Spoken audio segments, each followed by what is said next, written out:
question 27, it's like the same concept, right? It's the same concept.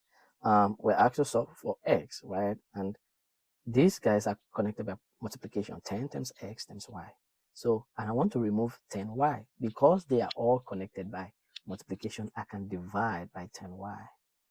Divide by 10y. So 10 divided by 10, y divided by y is 1. So 10y divided by 10y is 1. So I have x on the left hand side.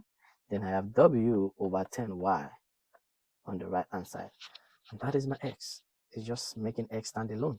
The same thing for question 28. I want to make r stand alone. It's just like the questions we've been solving with numbers. You add s.